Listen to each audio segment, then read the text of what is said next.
Le Grand Oral continue et je suis ravi de recevoir Richard Malka. Bienvenue au Grand Oral. Vous êtes avocat, vous publiez un livre ces jours-ci qui s'appelle Passion antisémite aux éditions Grasset. Et en fait, ce livre, vous l'avez écrit en parlant, puisqu'il s'agit de votre plaidoirie lors du procès qui a opposé Raphaël Enthoven, essayiste et écrivain, directeur de Franc-Tireur. Un procès intenté par la France Insoumise. Vous l'avez défendu et on va le comprendre avec vous. En fait, ce procès que vous avez gagné a changé la donne en ce qui concerne la manière de nommer et de qualifier ce parti. On va y revenir. Mais tout d'abord, j'aimerais que vous puissiez nous apporter, parce que on n'est peut-être pas très loin au fond de notre sujet, votre éclairage à propos de ce qui est beaucoup reproché ces jours-ci aux responsables de la gauche en France et en Europe, et en particulier aux insoumis en France, sorte d'embarras, certains disent un silence, moi je dirais plutôt des paroles gênées vis-à-vis des manifestations en Iran. Est-ce que vous partagez ce constat ? Oui, je le partage. Alors avant, je dois dire que c'est une question qui m'importe beaucoup, qui nous importe beaucoup à Charlie Hebdo. Je suis un journal dont je suis très proche. Bien évidemment. J'avais même consacré un chapitre de mon précédent livre après Dieu qui s'appelait L'espoir perse. Moi, ça fait des décennies que j'attends ça. Et que j'attends ce basculement du monde à venir qui serait la fin du régime des mollahs. Et ça changerait tout. Ça a tout changé en 79 avec le début de l'islamisme et ça changera tout dans l'autre sens. Parce que quand cette révolution ira jusqu'au bout, elle ira loin dans le refus du fait religieux. C'est un espoir formidable pour les Iraniens d'abord, pour le monde entier, pour le Moyen-Orient. Et oui, je constate la même gêne d'une certaine gauche, c'est pas toute la gauche de gouvernement, la social-démocratie a des mots qui sont exempts de tout embarras sur le sujet. Mais la gauche radicale a du mal à qualifier les choses, à nommer les choses et a une très coupable attitude et complaisance à l'égard de ce régime. Qui est dénoncé d'ailleurs par les Iraniens eux-mêmes. La gauche radicale n'est pas l'amie des libertés. Elle n'est pas l'amie des mouvements révolutionnaires, des peuples qui subissent la tyrannie. Elle est l'amie des dictateurs. Mais vous établissez effectivement, et on l'entend, une nuance, et on peut le comprendre, une nuance avec la gauche de gouvernement versus la gauche radicale. Mais je dirais dans la phraséologie habituelle, à la fois de la gauche et même d'ailleurs de l'exécutif, il y a on n'entend pas, il y a Alors, je les trouve trop timides. Oui, on ne demande pas la réunion en toute urgence du Conseil de sécurité, on ne qualifie pas les crimes abominables, et on ne convoque pas, bien sûr, toutes les instances et toutes les ombres de l'histoire. Donc il y a quand même un problème. Alors, il y a... pour le coup, je pense que c'est plus large que ça. C'est pas simplement la question d'avoir du mal à qualifier d'islamiste ce qui est islamiste. Il y a des questions géopolitiques, il y a des questions diplomatiques qui se posent. Mais oui, moi, je serais pour qu'on soit beaucoup moins timide et beaucoup plus aux côtés du peuple iranien, qui est l'espoir du monde. Pour moi, vraiment. C'est un des rares motifs d'espoir dans le monde d'aujourd'hui. Alors, est-ce qu'on ce peuple-là et cette révolution-là. J'entends ce que vous dites, et notamment depuis à l'époque 79 où tout avait basculé. Mais à l'époque, on ne sortait pas de la démocratie. On sortait d'une monarchie assez autoritaire. Bien sûr. Est-ce que le projet est de on revenir peut même à la enlever démocratie assez. Très autoritaire. Très autoritaire. Donc allons-y. Mais et donc au fond, l'espoir qui est mis, la projection qui est mise dans ce grand changement, est-ce qu'il n'est pas un peu naïf ? On va pas basculer du jour au lendemain dans une démocratie parlementaire à la norvégienne ou à la danoise. Non, mais on peut faire mieux même. On peut faire mieux. Je pense que ce régime-là, évidemment, ça ne se fera pas du jour au lendemain, il y aura des phases de transition, mais s'il tourne la page de cette dictature-là, je pense que ce peuple sera conscient des dangers du fait religieux, des dangers de l'islam politique, et pourra tirer des leçons de nos propres échecs, à nous, démocratie occidentale. Peut-être qu'ils pourront faire mieux que nous. Mais les gardiens de la Révolution... Garder le courage dans l'humanisme, Mais nous manque parfois, le courage de dénoncer avec violence, d'être aux côtés des Iraniens aujourd'hui. Mais les gardiens de la Révolution, qui sont l'armature de ce régime, même si la monarchie tombe, eux, c'est pas des grands démocrates, pour le moins. Laissez-moi être un peu idéaliste, utopiste. Je vous laisse, chacun, effectivement. Lorsqu'il et vous nous prouvez à quel point être idéaliste peut servir. Là où je ne suis pas d'accord avec vous, c'est que je pense que quand la page se tournera, elle se tournera très très fort. D'accord. Il ne restera plus rien de ce régime-là. Peut-être qu'il restera l'armée, qui en fait est plus neutre que les gardiens de la Révolution. Et qui passera forcément en accord avec l'Occident et avec les responsables de la région. Ça va pas devenir une démocratie du jour au lendemain. Mais je pense que quand ils se débarrasseront des religieux, ils s'en débarrasseront très durement. Alors, revenons à votre livre, Passion antisémite. Je le rappelle, c'est la transcription de votre plaidoirie. C'est un verbatim vraiment mot à mot ou ça a été vraiment. travail. C'est la plaidoirie, le verbatim. Oui. Est-ce que, en quelques mots, vous pouvez nous rappeler les circonstances de ce procès pour le grand public qui ne l'aurait pas encore C'est tout à fait simple. Raphaël capté. Glucksmann est candidat aux européennes. Il pour fait campagne place pour publique. les européennes, pour place publique. Il va à une manifestation du 1er mai à Nantes et il se fait accueillir avec des crachats, avec des lancers d'œufs et avec des sionistes, dégage de là. Invective émanant de jeunesse communiste, d'une personne LFI, en tout cas de la gauche radicale. Raphaël Glucksmann le dénonce, lui qui, on ne voit pas pourquoi on le traite de sale sioniste, de génocidaire, il a été de tous les mouvements de gauche, et personne plus que lui ne défend les musulmans ouïghours, il n'a jamais été aux côtés de Benjamin Netanyahou. Oui, il a combattu toutes les dictatures, il a combattu donc il n'y a pas d'autre raison que le fait qu'il soit juif, en fait. Oui, qu'il soit essentialisé. C'est la seule raison. Et donc, Raphaël Enthoven, un peu plus tard dans la journée, dénonce ce comportement de la gauche radicale en général et de LFI en particulier, en les qualifiant de passionnément antisémites, de mouvements violents et complotistes. Et le mouvement LFI décide de poursuivre Raphaël Enthoven à raison de ce tweet devant les tribunaux pour injure publique. Alors, parce que c'est aussi dans ce tweet, alors c'est quand même, et c'est au fond, voilà, c'est ça l'état de droit. Un tweet de 9 lignes donne lieu à un procès qui ensuite doit être étayé sur un livre, c'est-à-dire une plaidoirie très très longue. En fait, c'est 3 termes qui déclenchent LFI. C'est trop con, c'est complotiste, entre guillemets, violent et passionnément antisémite. Mais le seul qui a de l'intérêt, c'est passionnément antisémite. Bien sûr, il n'attaque pas d'ailleurs au passage pour, entre guillemets, les mains au cul dont Enthoven accuse en permanence effectivement les gens des LFI de procéder, mais antisémite, ça les branche. Alors, on ne va pas refaire votre plaidoirie, bien évidemment, ici. Il faut la lire. D'abord, ce serait un peu long, puis peut-être un petit peu aussi fastidieux pour vous.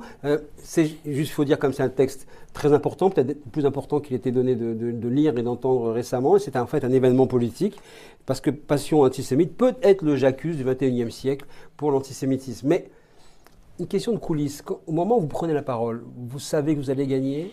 Vous n'êtes pas certain de gagner. Comment on est à ce moment-là, vis-à-vis, en plus d'une plaidoirie comme celle-là ? C'est une responsabilité qui est lourde, parce que si je perdais, alors ça voudrait dire que plus personne ne pourrait qualifier LFI de mouvement antisémite. Et si je gagnais au contraire, alors, et c'est passé, les gens sont soulagés aujourd'hui de pouvoir nommer les choses. Et de pouvoir dire que LFI est un mouvement passionnément sans être poursuivi de quelconque manière, parce qu'il y a votre Donc l'enjeu est extrêmement lourd, effectivement. Il est important, il est politique, c'est un fait de société. Donc on n'est jamais sûr de gagner. Je me dis que je connais évidemment bien cette chambre dans laquelle j'officie depuis quelques décennies, que la jurisprudence est plutôt protectrice, que le droit, me semble-t-il, est plutôt de mon côté. La justice républicaine. Mais la justice républicaine, mais on ne sait jamais. Alors après, je constate qu'ils ne viennent pas. Et ça, c'est une surprise. Du côté des LFI, Du côté, il y a un avocat, évidemment. Oui, bien sûr, mais vous mentionnez très clairement chaise vide. Absence. Qu'est-ce que ça veut dire ? C'est fou. Engager un procès comme ça pour restreindre la liberté d'expression et ne pas venir se défendre, défendre sa position, j'ai jamais vu ça. Et ensuite, quand je gagne, ils ne font pas appel. C'est-à-dire qu'en fait, ils n'ont rien à dire. Ils ont eu peur. Ils ont eu peur de se retrouver dans une salle d'audience avec des codes. Là, il ne s'agit pas d'hurler, il ne s'agit pas de multiplier les attaques ad hominem, il ne s'agit pas de qualifier tout le monde en fait. de génocidaire et de sioniste. Là, il s'agit d'argumenter. Et moi, je viens avec des faits. Cette plaidoirie à laquelle vous faites état et que j'ai voulu publier, c'est pas des effets de manche. C'est pas lyrique. J'ai fait très attention à ça. Je me suis pas laissé aller. On va en parler, oui. C'est des faits. C'est une démonstration, c'est une argumentation. Justement, comment vous l'avez pensé, comment vous l'avez construit? Est-ce que c'était évident? Est-ce que vous avez beaucoup consulté, beaucoup tourné dans la bibliothèque? Comment ça s'est passé? C'est des mois et des mois de documentation pour réunir une documentation pour... C'est encyclopédique en fait. C'est retrouver tout ce qui pourrait, depuis 15 ans, tout ce qui pose problème, tout ce qui pose question, tout ce qui fait sujet sur la question juive en réalité. Et quand on met tout bout à bout, parce que même nous, qui sommes très attentifs à la politique, on oublie. Quand on met tout bout à bout, quand on met tout en perspective, alors là, ça glace le sang. Ça fait froid dans le dos. D'ailleurs, Richard Malka, ça commence par une sorte de démonstration par l'absurde, parce que devant la Cour, vous dites en réalité, si le tribunal devait juger tous ceux qui ont font qualifier la France insoumise et même Jean-Luc Mélenchon, après on y viendra, d'antisémites, vous avez dit au tribunal, vous seriez obligé de siéger pendant des années, vous allez siéger jusqu'au président de la République, jusqu'au président de la République lui-même, dans quelles circonstances d'ailleurs, à quel moment il a dit ça? Il qualifie LFI de premier parti antisémite de France. Et il n'est pas poursuivi. Et il n'est pas poursuivi. Alors, il y a des livres entiers, la meute. La meute. Pourquoi Raphaël Antoven? La meute, effectivement. Ça, c'est une vraie question à laquelle je n'ai pas de réponse. C'est un mystère. Pourquoi lui, pour un simple tweet, alors qu'il y a des livres entiers, alors qu'il y a Bruno Retailleau a eu ces mêmes déclarations, Aurore Berger et bien d'autres, des philosophes et des journalistes, pourquoi Raphaël Antoven? J'ai pas d'explication. Alors, est-ce que c'est parce que son public, lui, c'est un public de réseaux sociaux? Et en fait, il est là, l'électorat de la France insoumise. C'est pas les gens qui consomment des médias traditionnels, c'est plus ça. C'est vraiment les réseaux sociaux. Et il a une grande communauté, Raphaël Antoven, sur les réseaux sociaux. Est-ce que c'est ça? Est-ce que ça leur a fait mal? Est-ce que, parce qu'il est Raphaël Antoven, il leur est insupportable? Est-ce qu'ils ont pensé qu'ils pourraient l'exécuter derrière un talus parce que ce n'est pas une institution? Parce qu'il est seul, entre guillemets, c'est un journaliste, un écrivain, un essayiste. En tout cas, c'est raté. En tout cas, c'est magistralement raté d'ailleurs. Vous vous intéressez ensuite, évidemment, de près dans cette plaidoirie à la personnalité, en tout cas aux propos de Jean-Luc Mélenchon. Ce qui est intéressant, c'est de constater, et ça, au fond, ça pouvait bien sûr nous échapper, qu'il revitalise, au fond, l'antisémitisme archaïque également, celui d'avant Vatican II. Ouais, alors, pour quelqu'un de son érudition, parce que c'est quand même... Il est érudit. C'est ou étonnant ou édifiant. Comment vous avez mis ça en argumentation? En fait, j'ai repris les catégories d'antisémitisme définies par Pierre-André Taguieff, qui a consacré sa vie à ce sujet-là. Il regarde, au regard de l'histoire, il y a 7 catégories d'antisémitisme. L'antisémitisme chrétien, le peuple déicide, l'antisémitisme national-socialiste, racial, l'antisémitisme de gauche du XIXe siècle, fondé sur l'argent, le capital, la finance. Et en fait, il coche toutes les cases, et y compris le discours sur le peuple déicide. D'avant Vatican II. Dingue. D'avant Vatican II. Il n'a pas été informé qu'il y avait eu Vatican II. Et alors qu'on lui pose une question sur la police. Et il a une sortie sur le peuple déicide. Alors on comprend. C'est hallucinant. C'est une obsession. Et c'est pour ça que le terme passionnément est extrêmement bien choisi de la part de Raphaël Antoven. Ça devient irrationnel. C'est hors de contrôle. C'est quasi hystérique. Je me suis posé la question, passionnément, obstinément, de façon obsessionnelle ou viscéralement? Quelle était la passion, ça? Et c'est ça, mais c'est intéressant ce terme-là. Moi, je me suis posé la question. Enfin, pas opérationnel. La passion, elle est dans une sphère qui n'est pas efficace. Viscéral. C'est viscéral. Et en fait, c'est ça, c'est plus fort que. C'est plus fort que soi, en fait, la passion. On ne peut pas la maîtriser. C'est hors de contrôle. Et c'est devenu ça dans ce parti politique, tristement.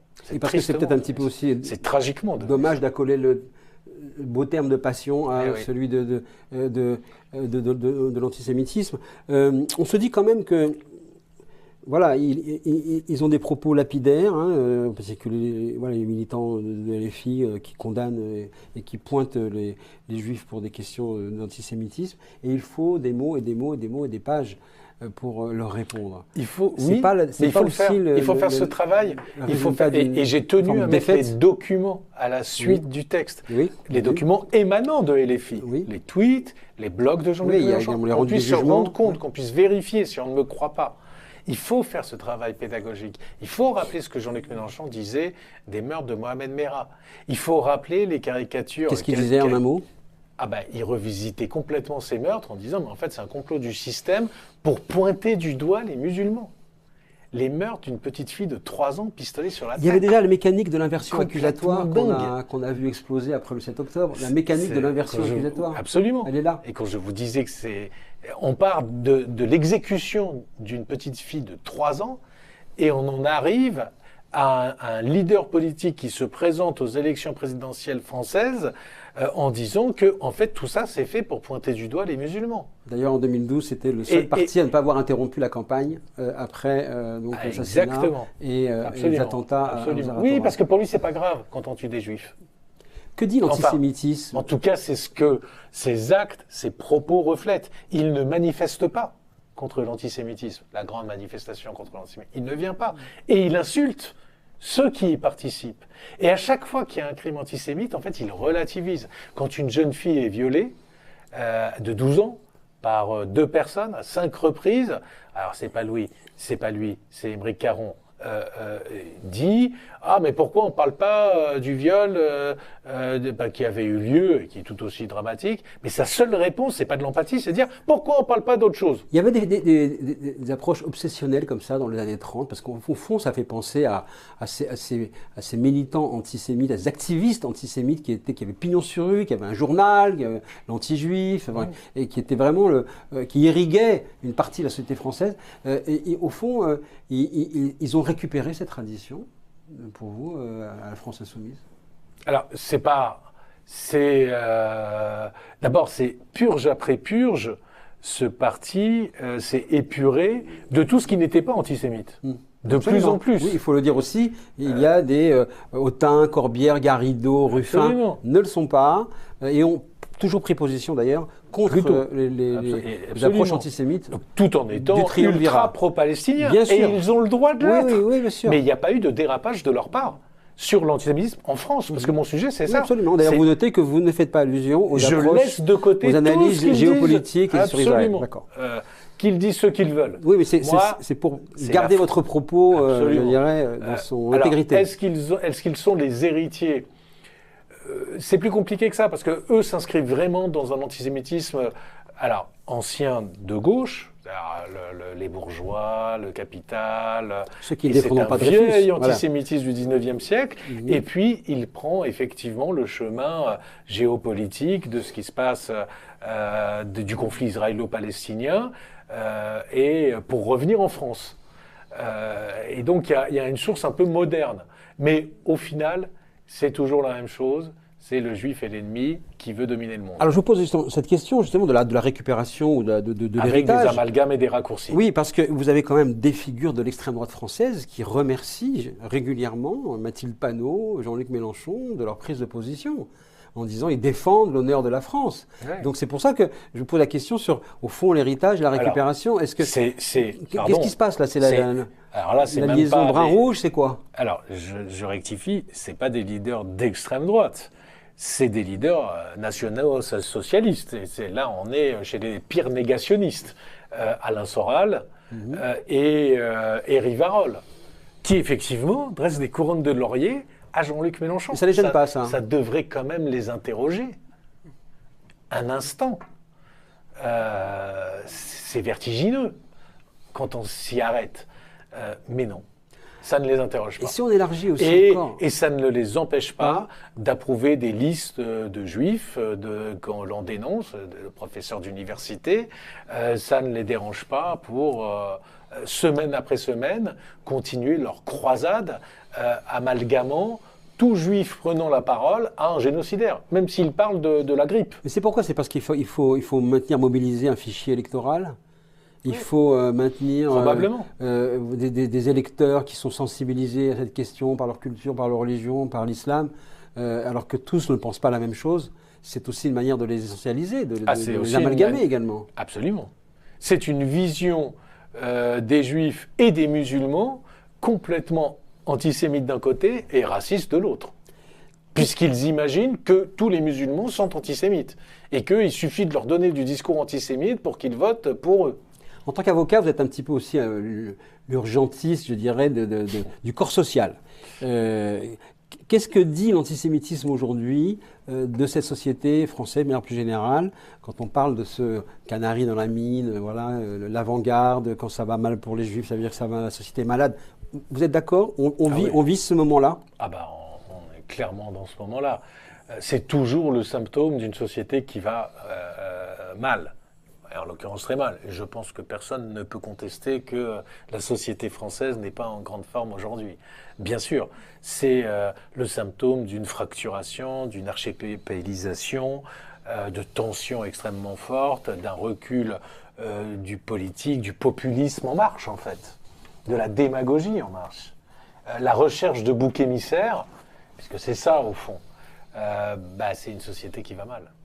Une société à laquelle on ne dit plus la vérité, à laquelle on a menti, qui cherche donc des coupables. Et paradoxalement, là aujourd'hui, souvent, de nombreux leaders affiliés ou sympathisants du populisme se montrent également sympathisants de la cause juive, de la protection des juifs, au fond du soutien à l'approche d'Israël. Puisque je suis sur I24, je rappellerai simplement que il y a quelques semaines, on a appris que le directeur de cabinet de Jordan Bardella assistait à la grande fête d'Alain Soral, donc le pire négationniste de ce pays, qui est en fuite en Suisse, et rigolait tout son saoul devant quelqu'un qui faisait une chanson sur la grand-mère de Birkenau, où chaque mot était une obscénité et où il se moquait de la C'est ce que vous dites en fait, c'est un leurre. Voilà, parce que faut pas oublier ça. Parce que ce qui est intéressant, ce que je dis, c'est qu'il ne faut pas être hémiplégique, ni à gauche, ni à droite. Parce que ce qui est intéressant, c'est que la plupart des spectateurs, téléspectateurs, téléspectatrices qui vous lisent, qui applaudissent vos approches, vos livres depuis déjà tant d'années, en même temps, ce sont eux qui aussi soutiennent en ce moment ou manifestent un courant de sympathie politique à l'égard de ces mouvements-là. Qu'est-ce que vous leur dites? Attention, vous faites leurrer. Je comprends que la communauté juive ou c'est inéluctable, si malheureuse, si apeurée parfois, et à juste titre, si déçue, si incrédule, parce que ça a été vite. La situation des étudiantes juives est difficile. Donc je comprends qu'une partie de cette communauté ait la tentation d'aller vers ceux qui disent « Ah ben nous, on soutient... » Il faut y regarder à deux fois quand même. Et je ne dis pas du tout que le RN, c'est pareil que le FN. C'est pas vrai. C'est pas la même culture. Néanmoins... Il y a une mutation. Laquelle pour vous? Ah oui, vers le jeu parlementaire, vers moins d'antisémitisme? C'est incontestable. Avéré, oui. Moins de provocation, moins de racisme aussi. Néanmoins, il y a un socle, il y a un ADN, et on l'a vu aux dernières législatives, avec tous ces candidats qui avaient des propos nazis, racistes, antisémites. Ils disent qu'ils ont fait le ménage, qu'ils ont tout changé. Et le ménage, il a été très imparfaitement fait, en particulier à l'égard des gens qui venaient du GUD. En particulier, effectivement. Mais les sondages montrent aussi, c'est ce que vous dites sur le cas de la France, récemment encore, l'ancrage des idées. Le côté, au fond, il n'y a que dans l'écosystème médiatique et politique qu'on parle d'extrême droite. Les Français, quand ils sont sondés, au vu des opinions, des états d'opinion en ce moment, quand ils sont sondés sur les RN, ne parlent pas d'extrême droite. Ils parlent d'un parti de gouvernement qui peut-être sera ni meilleur ni pire que les autres, mais qui est capable pour eux de participer à un gouvernement. Mon avis, c'est qu'ils ont tort. Mon avis, c'est qu'il sera pire. Mais pour autant, il faut quand même se poser la question de pourquoi on en est arrivé là. Est-ce que et ça, il faut adresser cette question aux partis traditionnels. Bien sûr. Est-ce que les partis, en guillemets, traditionnels, laïques, tels que vous les défendez, tels qu'on a été éduqués avec eux, est-ce que vous les sentez capables de résister à cette espèce d'alliance planétaire de la rage et de la colère avec les algorithmes, avec Internet, ce qui fait... Alors, si vous me posez la question mondiale. aujourd'hui, je vois pas. Non, ils n'ont pas fait, ils n'ont pas changé de paradigme, ils n'ont pas changé de logiciel, ils n'ont pas renouvelé leur philosophie. Combien de fois il faudra Malheureusement, prévenir, combien de livres il faudra j'aimerais écrire? tellement qu'ils l'aient fait, en particulier à gauche, mais c'est pas le cas. J'espère que dans le temps qui nous sépare de la prochaine élection C'est-à-dire présidentielle, 5 minutes en temps politique? et ben là encore, peut-être suis-je un peu idéaliste et utopiste, Non, mais mais j'espère, il le faut. j'espère vraiment que ça va éclore. Mais que d'où que cela vienne du centre droit, du centre gauche, de la gauche classique, de la droite. Mais je m'en fous. Mais qu'au moins on ait une offre qui colle à cette modernité-là, au monde d'aujourd'hui. Richard Malka, merci beaucoup d'être venu sur le Grand Merci Oral. à vous. Je rappelle votre livre Passion antisémite chez Grasset, à lire absolument et à transmettre autour de vous. À très bientôt pour un nouveau numéro du Grand Oral.